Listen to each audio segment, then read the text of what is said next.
Bill O'Reilly here, Monday, April 19th, 2021. You are listening to the O'Reilly Update. Here's what's happening today in America. The country bracing for the verdict in the Derek Chauvin trial. Oregon wants to make mask wearing permanent. Canada brings back the COVID shutdown. New surveys show most Americans want to end lifetime appointments to the Supreme Court. Actor Matthew McConaughey tops the Texas governor in political polling. Also had a contagion worse than COVID, being a victim. But first, cities across the USA preparing for violent demonstrations as the trial of Derek Chauvin concludes in Minneapolis. The former police officer charged with second-degree murder in the death of George Floyd, as you know. 3,000 members of the National Guard will patrol the streets of Minnesota. Protests already planned in New York City, Los Angeles, and Chicago. As other states ease COVID restrictions, Oregon could make the mask mandate permanent. The proposal would require residents to cover their faces in all public places, including private businesses. The rule will only expire when, quote, masks are no longer necessary to address effects of the pandemic in the workplace. But of course, that will be decided by the Oregon legislature. Canada bringing back virus restrictions. Health officials say new infections will rise 600% by summer without drastic measures. Ontario and Quebec telling all non-essential workers to stay home for at least 3 weeks. Less than 2% of the Canadian population has received both doses of the vaccine. Take note, that is what socialized medicine brings.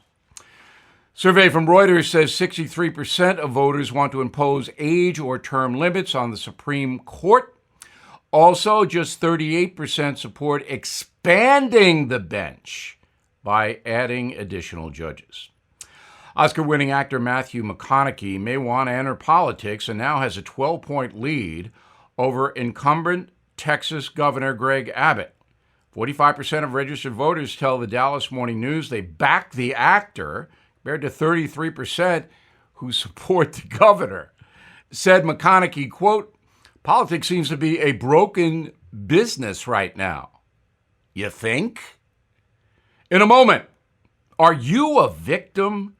We'll tell you how you can be one. Right back. Are you looking for your next investment? Bill O'Reilly here. There are 7 reasons to look at the Nria Real Estate Development Fund. Monthly cash flow payouts of 10% annualized. Bonuses to 21% targeted. They strategically locate in lower risk, high demand areas people want to move to. New construction is short on supply. Real estate affords diversification and safety from stock market risk. Their short and long-term strategy provides for steady returns right now. Nria is an industry leader with a 15-year proven track record. So, if you've been sitting on the sidelines or want to diversify, start your due diligence at nria.net. Or you can call 800-800-1414. That's easy. 800-800-1414. An offer of securities is only made by the NRIA Private Placement Memorandum. Read it first. Past performance does not guarantee future results. NRIA is a real estate development firm. Learn more at nria.net. Time now for the O'Reilly Update message of the day. Life is hard, but you knew that. With the exception of Caucasian males, everybody can now be a victim. It's easy. Just summon up some unpleasantness in your life and assign blame. Use the word systemic a lot in formulating your grievances. Make sure you point out that you are expressing your truth, and certainly mention that you are speaking truth to power. It is true that real victims are amongst us. The child born into a chaotic home, perhaps abandoned or abused by bad parents. Certainly that innocent person has been victimized. If you are treated unfairly because of skin color or gender, you should be angry. But you have 2 choices. Live your life in the victimization zone, or say blank you and succeed despite the hardship. If you have been bullied as a child or teenager, that is victimization. Again, you have a choice: fight back in a smart way or fold and incorporate the ordeal into your persona. I'm a victim of systemic whatever. Being a devoted victim can be comforting because it gives you an excuse to fail or not even try. You need a safe space. You feel marginalized by the patriarchy. Well, everyone gets hammered at some point in life.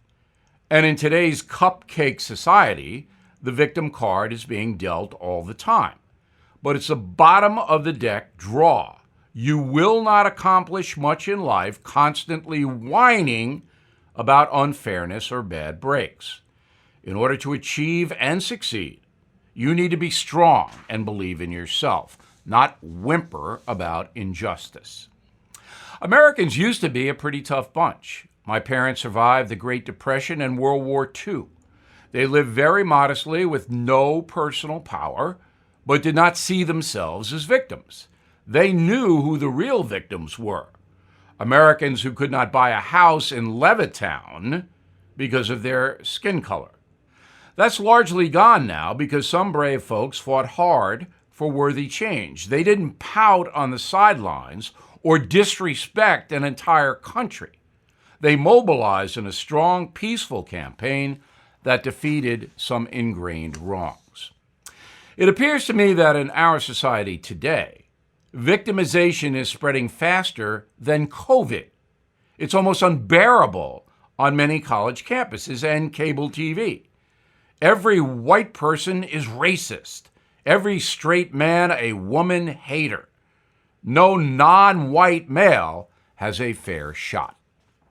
Everything that goes wrong in a person's life can be blamed on someone else. White supremacy did it. Homophobia caused it. Misogynistic traditions ruined my dreams. Yeah, okay. Life can be brutally unfair. Again, two choices. Go get that safe space, or use your skills to step up and improve things without foolishly demonizing entire groups of people. Your call. I'm Bill O'Reilly, and I approve that message by actually writing it. For more honest news analysis, please go to BillO'Reilly.com. In a moment, something you might not know. By now, you've heard me speak about Jeff Brown, my go-to tech expert, and his firm, Brownstone Research.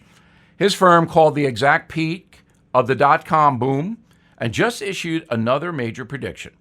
So if you've got money invested in the market, especially in popular tech stocks, this is critical information.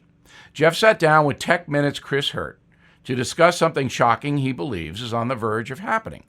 So you can watch that interview at bill5g.com right now. That's bill5g.com. Jeff's top-notch newsletter provides my listeners with research to let them know of the best tech companies and the biggest market opportunities before they appear on Wall Street's radar.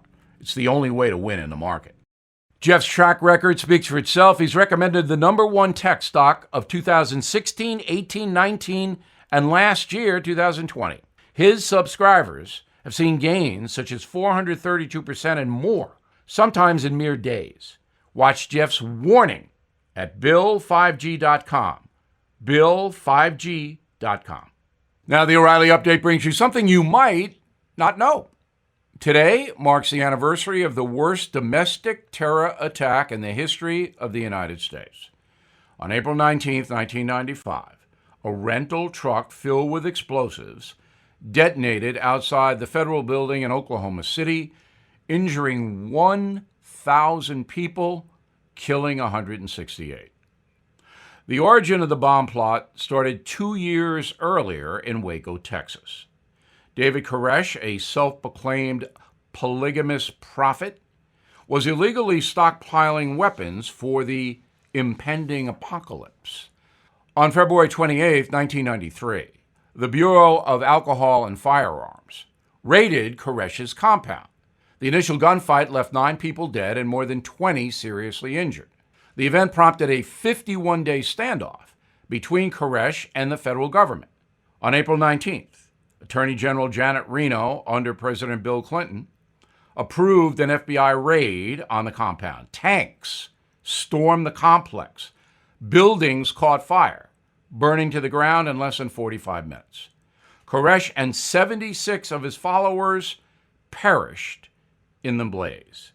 Right-wing extremists blame government overreach for the disaster, including 25-year-old Desert Storm vet Timothy McVeigh.